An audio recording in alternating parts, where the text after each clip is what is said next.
극동방송 종교개혁 500주년 특집 강좌 오직 믿음, 오직 은혜, 오직 성경.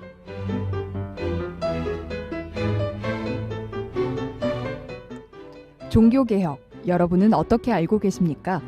만일 종교개혁이 없었다면 지금의 교회는 성경에 대해서, 구원에 대해서 어떻게 해석하고 어떤 길을 걸어가고 있을까요?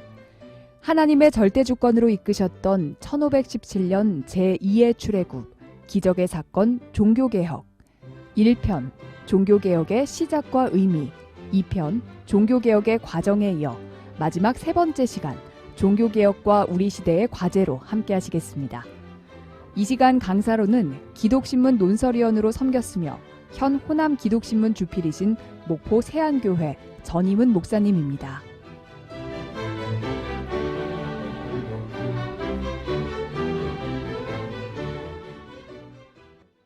애청자 여러분 안녕하십니까? 극동방송 종교개혁 500주년 특집 강좌로 여러분을 만나게 돼서 반갑습니다. 지난 시간에 종교개혁의 시대적 배경에 대해서 말씀을 드리고 두 번째로는 종교개혁의 과정에 대해서 말씀을 드렸습니다. 오늘은 마지막 시간으로 종교개혁과 우리 시대 개혁 과제에 대해서 말씀을 드리도록 하겠습니다. 종교개혁에서 정말로 중요한 것이 실천 부분이죠. 그래서 우리 시대 개혁 과제에 대해서 말씀을 드리겠습니다. 종교개혁사를 통해서 우리 시대 개혁 과제를 논한다면 그 범위가 너무나도 다양합니다. 교회론, 예배 분야, 교리에 따른 생활 영역까지 전반적으로 새로워지도록 노력해야 할 것입니다. 그러나 오늘 저는 열왕기하 22장과 23장을 통해서 요시야의 개혁인데 요시야의 개혁을 통해서 개혁 실천의 두 기둥을 소개하고자 합니다. 하나는 요시야가 개혁을 시도했던 개혁의 기준과 내용으로서 성경이고 또 하나는 그 개혁의 주체 세력으로서 요시야 왕, 즉 지도자를 다루고자 합니다. 그러니까 개혁의 기준과 내용으로서 성경이 중요하고 개혁의 주체 세력으로서 지도자에게 변화가 와야 한다는 것입니다. 첫 번째로는 개혁 실천의 내용과 기준으로서 성경으로 돌아가야 합니다. 열왕기하 23장 24절에 보면 요시야가 또 유다 땅과 예루살렘에 보이는 신접한 자와 점쟁이와 드라빔과 우상과 모든 가증한 것을 다 제거하였으니 이는 대제사장 hil기야가 여호와의 성전에서 발견한 책에 기록된 율법의 말씀을 이루려 함이라 그랬습니다. 발견한 책, 즉 기록된 율법의 말씀을 이루려 함이라. 무슨 말이냐면은 요시야 왕은 성전 수리를 명령합니다. 성전을 수리하던 제사장 hil기야가 모세의 율법책을 발견합니다. 성전은 낡아 있었고 모세의 율법은 성전 구석에 묻혀 있었습니다. 이것은 그 시대가 그만큼 하나님으로부터 혹은 하나님의 율법으로부터 멀어져 있었다는 증거입니다. 제사장 hil기야가 서기관 사반에게 발견된 율법책을 가져가니 요시야 왕에게 보고가 됩니다. 요시야 왕은 말씀을 잊게 하고 그 말씀 앞에서 자신이 먼저 회개합니다. 열왕기하 22장 11절에 보니까 왕이 율법책의 말을 듣자 곧 그의 옷을 찢으니라 했습니다. 말씀을 듣자 옷을 찢었다. 성경을 읽고 듣고 묵상하고 암송하고 그 말씀 앞에 진실되게 반응해야 하는데 요시야 왕은 먼저 자신이 하나님의 말씀 앞에 진실하게 반응한 것입니다. 성경은 무엇보다도 먼저 나에게 주신 하나님의 말씀입니다. 이제 요시야는 하나님의 말씀, 즉 모세의 책을 해석하게 합니다. 그래서 열왕기하 22장 13절에 보니까 너희는 가서 나와 백성과 온 유다를 위하여 이 발견한 책의 말씀에 대하여 여호와께 물으라. 우리 조상들이 이 책의 말씀을 듣지 아니하며 이 책에 우리를 위하여 기록된 모든 것을 행하지 아니하였으므로 여호와께서 우리에게 내리신 진노가 크도다 했습니다. 요시야 왕은 하나님의 율법의 의미를 물으라고 합니다. 이에 제사장과 서기관이 당대의 선지자 훌다에게 갑니다. 이에 훌다는 모세의 율법을 해석하여 가르칩니다. 이 율법의 말씀에 순종하지 아니하므로 이 나라가 망하게 되었다고 합니다. 성경이 정확하게 해석되지 않으면 성도들이 무지하고 불행한 삶을 살게 됩니다. 종교개혁 전에 중세교회가 그랬습니다. 우리에게는 역사적 개혁주의 스승들이 있습니다. 그리고 무엇보다 거듭난 성도들 안에서 역사하며 말씀으로 인도하시는 성령 하나님이 계십니다. 칼빈이 말했습니다. 하나님만 인간에게 바로 증거하시기 때문에 성령께서 내적 증거를 주시기까지는 우리 마음속에 확신 있게 말씀을 받아들일 수 없다고 했습니다. 그래서 개혁주의 신학이 중요합니다. 이제 요시야 왕은 말씀대로 나라에 가득한 종교적 적폐를 청산합니다. 지도자가 실천하는 것이죠. 열왕기하 23장 4절로 20절에 보면은 전면적이고 파격적이며 다양하고 구체적인 생활개혁을 단행합니다. 유다 왕조 시대 전반에 걸쳐 형성되고 확장 발전되어 온 이스라엘의 잘못된 종교적 전통들을 거부하고 타파합니다. 가나안 종교의 요소들이 당시 하나님의 백성인 이스라엘의 신앙과 예배에 깊숙하고도 광범위하게 침투해 있었습니다. 바알과 아세라로 대변되는 가나안 종교 요소들은 1월 성신 종교와 더불어 예루살렘 성전 내부까지 들어와 있었습니다. 기가 막힌 것은 가나안의 전통적인 풍요신앙의 산물인 남창의 집이 성전 경내에서 발견됩니다. 솔로몬의 성전뿐 아니라 유다의 각 지방에서도 가나안 종교적 산물인 산당 중심의 신앙이 일반적인 종교 형태로 고착화되어 있었습니다. 심지어는 고대 지중해 동부 해안 지역을 중심으로 성행했던 사람을 제물로 드리던 몰록신을 섬기는 종교도 당시 유다의 종교에 낯설지가 않았습니다.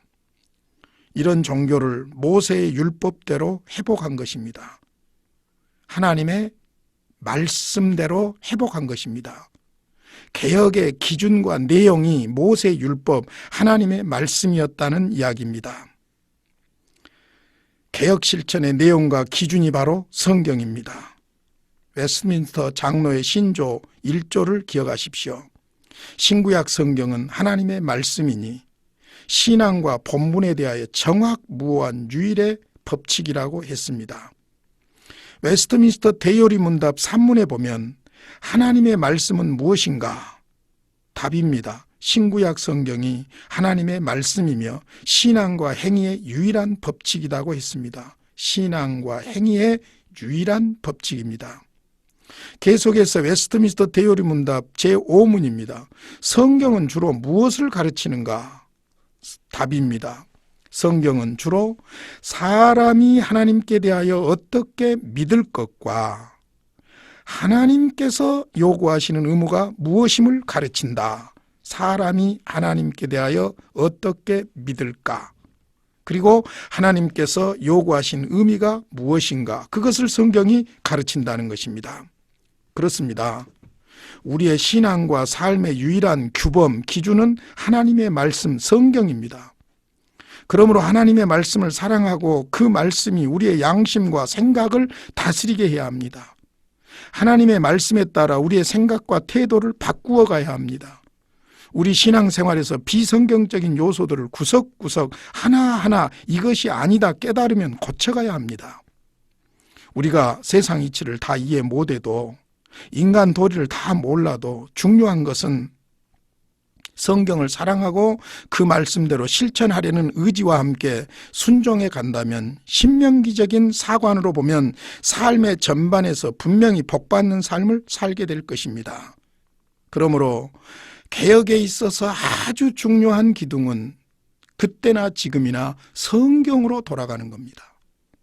성경이 말하는 하나님, 성경이 말하는 예수님, 성경이 말하는 구원, 성경이 말하는 교회, 성경이 말하는 종말, 철저하게 우리의 신앙과 삶의 기준과 내용이 성경이 되어야 합니다.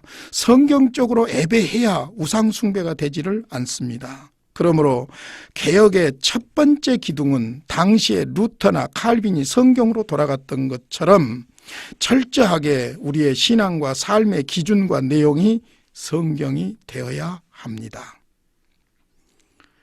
두 번째 기둥입니다. 개혁의 실천자로서 지도자가 중요합니다. 열왕기하 23장 25절입니다. 요시야와 같이 마음을 다하며 뜻을 다하며 힘을 다하여 모세의 모든 율법을 따라 여호와께로 돌이킨 왕은 요시야 전에도 없었고 후에도 그와 같은 자가 없었더라. 그러니까 열왕기하 23장 24절과 25절은 요시야 일생에 대한 결론적인 평가입니다. 개혁 실천의 주체는 요시야 왕이었습니다. 그래서 요시야가 혹은 요시야 왕이 주어로 등장합니다. 지도자가 중요한 것이죠. 지도자 중에는 두 종류가 있습니다. 개혁 대상이 되는 지도자가 있고 개혁의 주체가 되는 지도자가 있습니다. 요시야는 개혁의 주도 세력이었습니다. 모든 신자는 지도자로서 개혁되어져야 하는 개혁의 대상이고 그 개혁으로 자신으로부터 개혁을 실천하는 개혁의 주체가 되어야 합니다. 이를 위해 요시야의 신앙적이고 개혁적인 리더십을 배울 수 있기를 바랍니다. 요시야는 먼저 하나님을 사랑한 지도자였습니다. 열왕기하 22장 2절에 보니까 요시야가 여호와 보시기에 정직히 행하여 그의 조상 다윗의 모든 길로 행하고 좌우로 치우치지 아니하였더라고 했습니다. 지도자의 신앙이 중요합니다. 하나님을 사랑하는 지도자가 진정한 개혁을 이룰 수 있습니다. 요시야 왕에게 신앙의 대상은 오직 하나님뿐이었습니다.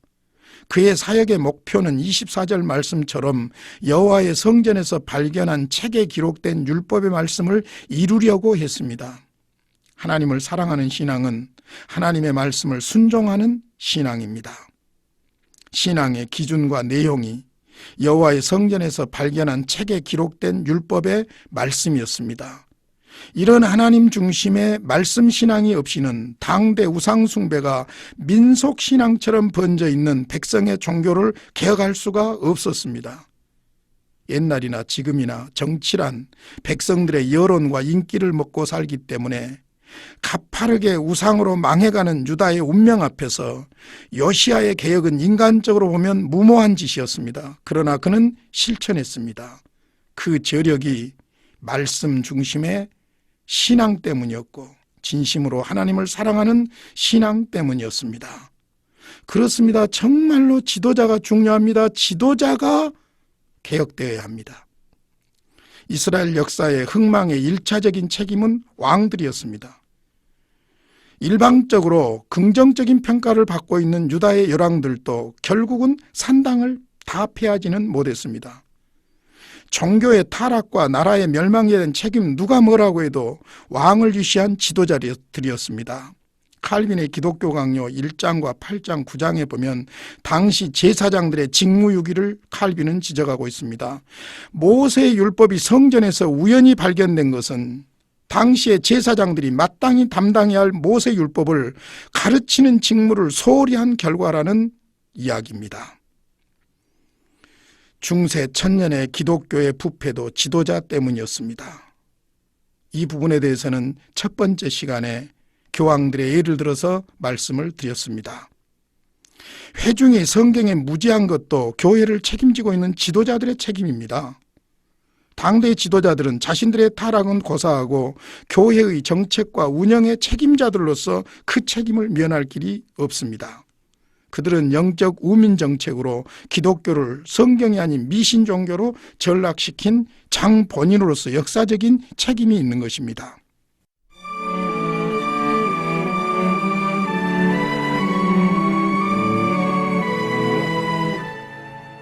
지금 여러분께서는 하나님의 절대 주권으로 이끄셨던 1517년 제2의 출애굽 기적의 사건 종교개혁, 종교개혁과 우리 시대의 과제를 짚어보는 세 번째 시간, 극동방송 종교개혁 500주년 특집 강좌 오직 믿음, 오직 은혜, 오직 성경, 목포 세안교회 전희문 목사님의 강좌로 함께하고 계십니다.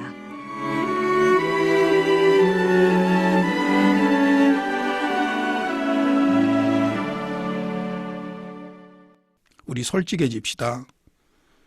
오늘날 모든 교회의 모든 문제에 대한 책임도 지도자, 목사에게 있습니다. 그리고 목사와 함께 당회를 운영하는 사역하는 장로들에게 있습니다. 뿐만 아니라 집사, 권사와 모든 소그룹의 리더들에게 문제가 있습니다. 문제 있는 교회에 문제의 지도자들이 있습니다. 자리가 막중한 만큼 책임도 막중합니다. 그만큼 영향력이 크기 때문입니다. 지도자가 중요합니다. 그러나 지도자만을 비난할 일은 아닙니다. 모든 그리스도인은 세상의 소금과 빛으로 영향을 끼쳐야 할 지도자로서 현 상황에 대한 책임이 우리 모든 그리스도인들에게 있습니다. 그러므로 하나님의 백성인 우리가 변하면 세상은 그만큼 변하는 것입니다. 여기서 저는 아주 중요한 부분으로서 무엇보다 개혁 실천의 주체로서 지도자, 그중에 설교자가 변해야 한다는 것을 말씀드리려고 합니다. 종교개혁은 학문적인 부분과 과학의 발달과 사회, 정치적인 면에서 새로운 물결을 일으켰습니다. 그런데 그 중심에 성경 중심의 설교가 있었습니다. 종교개혁 주역들로 루터, 쭈빙글리, 칼빈, 그리고 낙스를 들 수 있습니다. 그들은 오늘의 개신교가 있도록 하는데 자신의 생명을 다한 설교자들이었습니다. 개혁자들이었고 설교자들이었습니다. 이들은 1차적으로 설교를 통하여 회중과의 만남을 가졌으며 그 설교를 위해서 살고 설교를 계속하다가 이 땅을 떠난 사람들이었습니다. 이 개혁자들의 설교는 중세 자매치에 있던 성직자들을 일깨웠고 제도와 형식에 짓눌려 생기를 잃은 교회에 새로운 활력의 기운을 불어넣어준 각성제가 되었습니다. 그리고 이들은 입을 모아 허황한 미사의 진풍경을 배격하면서 믿음을 지속하는 길은 오직 하나님의 말씀 회복에서만 가능하다고 설교한 것입니다. 쭈빙글리는 에라스무스가 편집한 헬라어 신약 성경에 큰 도움을 받아서 1519년 1월 당시에는 금시초문인 마태복음 주의 설교를 시작합니다. 그 외에도 사도행전, 갈라디아서, 디모데 전후서를 설교했습니다. 안타깝게도 그는 원고 없이 설교를 했고 출판을 위한 원고를 작성하지 않았기에 그의 설교문 중 남아있는 것은 거의 없습니다. 그러나 그는 로마 가톨릭의 중요한 오리를 설교를 통해서 파헤치고 지적했습니다. 루터는 설교를 통해 독일 국민들을 하나님께로 인도하고자 했습니다. 라틴어 성경을 독일어로 번역하고 국민들이 알아들을 수 있는 쉬운 말, 모국어로 설교를 했습니다. 주로 주의 설교 형태를 바탕으로 생활에 직접 관계되면서도 성경 본문에 충실한 설교를 했습니다. 그러니까 본문을 정확하게 해석해서 삶에 적용하려고 노력했던 것입니다. 형식적인 방법보다는 아주 강한 설득과 논쟁, 비유, 상상력, 응용에 치중을 했습니다. 칼빈은 주석가요 신학자로서 명성이 높았습니다. 그는 성경에 중점을 두고 연속적으로 주의 설교를 하였고 단순하고 직접적인 그리고 이해하기 쉬운 언어로 설교했습니다. 그는 루터보다는 적은 횟수의 비유와 상상력이 담긴 설교를 하면서 수사학적인 면보다 이게 중요합니다. 성경적인 면을 취하는 무게 있는 설교를 했습니다.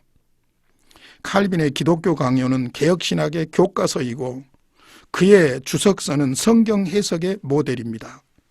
개혁자들이 설교를 개혁의 도구로 삼은 것은 성경은 기록된 하나님의 계시이고 성경이 증거하는 예수님은 성경대로 오신 나타난 계시이며 설교는 선포된 계시이기 때문입니다. 그들이 어떤 정신과 내용을 가지고 있었기에 그들의 설교 앞에 당대 사람들이 모여들고 세계를 호령하던 교황청이 새로운 역사의 출현 앞에 무릎을 꿇어야 했는지 그 설교의 현장, 특별히 개혁자들의 설교의 특성을 몇 가지로 말씀드리겠습니다. 첫째로 개혁자들의 예배는 말씀 중심이었습니다. 개혁자들은 하나님의 말씀이 없는 미사를 지적하면서 초대교회처럼 말씀과 성례전이 동반된 교회가 되어야 한다고 강조했습니다. 그렇지 못할 경우 예배의식이란 단순히 마술적 연기에 불과함을 공격하면서 말씀이 선포되는 예배, 말씀 중심의 예배를 강조한 것입니다. 그래서 설교가 예배의 중심으로 회복되는 결과를 가져오게 되었습니다. 설교는 정기적으로 행해졌고 회중은 예배 때마다 하나님의 말씀과 만나는 감격을 경험하게 된 것입니다. 두 번째로 그들의 설교 내용은 예수님이었습니다. 그들의 설교 내용은 사도들의 설교와 같이 예수님이었습니다. 그리고 그들은 십자가에 죽으시고 부활하신 예수님을 믿음으로만 구원이 주어진다는 지극히 단순한 복음 전달에 전심을 다했습니다. 그들이 이렇게 한 이유는 복음의 본래적인 사명 완수라는 지상 명령에 그 근거를 둘 수 있으나 그것보다 중요한 것은 당시에 교회의 제도와 성직의 절대권에 의하여 감추어진 복음의 진수를 시급히 알려야 한다고 믿었기 때문입니다. 세 번째로 개혁자들은 설교 사역을 목사의 최우선적인 사명으로 강조했습니다. 그 이유는 목사라는 직분이 무엇보다 하나님의 진실된 입이다라는 개혁자들의 확신 때문이었습니다. 이때부터 설교자는 하나님의 말씀의 사자로서 또는 말씀의 대언자로서 불리게 되었습니다. 하나님이 보내신 말씀의 전달자로서 오늘의 회중 앞에 서야 한다는 사명의 확신을 재다짐하게 된 것이지요. 여기서부터 설교의 절대 권위는 확보되었고 회중이 설교를 살아있는 하나님의 말씀으로 받아들이는 역사가 일어났습니다. 그들이 하나님의 거룩한 말씀을 운반하는 이 소명, 이 사명이 막중하다는 것을 알았기 때문입니다. 네 번째로 은혜의 수단으로 말씀과 성례와 성령을 강조했습니다. 개혁자들은 하나님이 인간에게 지속적으로 은총을 전달해 주시기 위해 말씀과 성례전과 성령님의 3대 방편을 사용했고 하나님은 그것을 오늘의 역사 가운데서도 계속 사용하신다는 사실을 강조했습니다. 여기서 그들은 설교가 단순히 인간의 사상이나 감정의 발로가 아님을 가르치면서 설교자의 소명의 필연성을 재다짐하였고 설교자의 사역은 철저히 하나님의 주권 속에서 이행되어야 함을 강조했습니다. 설교자가 그렇게 중요한 것입니다. 다섯 번째로 개혁자들의 설교는 평범하게 사람들이 이해할 수 있도록 했습니다. 개혁기의 설교자들은 설교를 결코 사변적이거나 수사학적인 능변에 의존하지를 않았습니다. 지극히 평범하고 직선적인 형태를 취하면서 삶의 현장에 있는 인간들이 이해할 수 있는 말씀 전달에 노력을 했습니다. 이러한 정신은 라틴어의 그늘 속에 가려져 있던 성경 말씀을 회중의 모국어로 옮겨놓은 열심에서 나타났을 뿐만 아니라 이 말씀을 그들의 언어로 해석해주고 이 말씀이 삶의 현장에서 실현되도록 하려는 뜨거운 열정에서 충분히 찾아볼 수 있습니다. 그 결과 하나님의 말씀은 살아있는 말씀으로 이 땅에 정착되고 인격과 생활에 열매를 맺었습니다. 끝으로 설교의 역사에 개혁자들이 남긴 유산은 설교의 바른 정신과 그 방향을 정립했다는 사실입니다. 왜 설교인가? 설교란 본문을 주석하여 조직하고 삶에 적용하는 것입니다. 여기서 중요한 것이 성경 본문과 적용, 즉 현실에 적용하는 것입니다. 그러므로 하나님의 선포된 계시인 설교 작업은 사람을 구원하고 변화시키는 하나님의 도구입니다. 그러므로 설교가 바르게만 선포되고 받아들여진다면 기독교는 소망이 있는 것입니다. 그러므로 지도자가 변해야 한다는 이 측면에서 무엇보다도 지도자로서의 설교자의 변화가 중요합니다. 다시 한번 개혁자들의 설교의 특성을 요약해 드린다면 첫째, 개혁자들의 예배는 말씀 중심이었습니다. 둘째, 그들의 설교 내용은 성경이 말씀한 대로 예수님이었습니다. 셋째, 개혁자들은 설교 사역을 목사의 최우선적인 사명으로 강조했습니다. 설교자가 설교에 푹 빠져야 합니다. 네 번째로, 은혜의 수단으로 말씀과 성례와 성령을 강조했습니다. 설교자가 먼저 성령을 의지해야 합니다. 설교를 듣는 사람도 성령님을 의지해야 합니다. 개혁자들의 설교는 평범하게 사람들이 이해할 수 있도록 했습니다. 그리고 설교의 역사에 개혁자들이 남긴 유산은 설교의 바른 정신과 그 방향을 정립해 주었습니다. 왜 설교가 중요합니까? 왜 설교가 중요합니까? 하나님의 말씀인 성경을 선포하기 때문입니다. 왜 설교자가 중요합니까? 하나님의 구원의 방법을 성경이 말씀하신 대로 예수님으로 선포하기 때문에 그렇습니다. 그러므로 하나님의 선포된 계신 설교 작업은 사람을 구원하고 변화시키는 하나님의 도구입니다. 그러므로 설교가 바르게 선포되고 받아들여진다면 기독교는 소망이 있습니다. 그러므로 지도자, 특별히 설교자, 그 설교의 선포의 변화가 와야 합니다. 말씀을 정리해 보겠습니다. 종교개혁 500주년에 정말 중요한 것은 슬로건이 아니고 실천입니다. 교회는 성경 말씀을 따라 계속해서 개혁되어야 하기 때문입니다. 개혁은 완성된 것이 아닙니다. 진행 중입니다. 종교개혁 당시 상황을 반추해 보면 가장 시급한 개혁의 주체가 첫째는 성경으로 돌아가는 것입니다. 기독교의 경건이야말로 성경을 중심으로 한 경건입니다. 성경을 읽는 것이 경건이고 묵상하고 암송하고 그 말씀으로 사고하고 행동하는 것이 진정한 개혁신앙입니다. 우리의 생각과 생활 양식이 성경으로부터 멀어지면 영적 암흑기가 되는 것입니다. 그러므로 개혁 실천의 기준과 내용으로서 성경으로 돌아가야 합니다. 성경을 사랑해야 합니다. 두 번째는 지도자가 변해야 한다는 사실입니다. 지금도 주님의 몸인 교회에 가장 먼저 갱신되어야 할 세력이 지도자 그룹입니다. 왜냐하면 지도자에게는 그만큼 막중한 책임이 있고 그 책임에 의해서 나타나는 영향력이 막중하기 때문입니다. 지도자인 나부터 성경을 통해 하나님의 음성을 듣고 진실로 하나님을 의지하여 기도해야 합니다.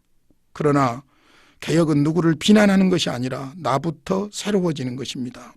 왜냐하면 지도자란 영향력을 끼치는 사람이 지도자고 그런 의미에서 모든 그리스도인은 세상의 소금으로 빛으로 영향을 끼쳐야 할 지도자들이기 때문입니다. 하나님의 심판의 기준은 하나님의 사람들이기 때문에 우리 그리스도인들이 스스로 삼가하고 말씀을 따라 변화되면 하나님은 교회가 바로 서 있는 그 지역에 복을 주십니다. 그러므로 우리는 모두 영적 지도자로서 세상의 소금으로 빛으로 우리가 먼저 새로워져야 합니다. 이 세상에 하나님의 심판의 기준으로서 우리 믿는 사람들이 영적인 지도자들입니다. 우리가 변해야 합니다. 그럴 때 이 땅에 진정한 소망이 있습니다. 개혁 실천의 두 기둥은 개혁 실천의 기준과 내용으로서 성경이고 개혁 실천의 주체 세력으로서 지도자, 특별히 설교자이고 우리 모든 그리스도인들입니다. 그동안 애청해 주셔서 감사합니다.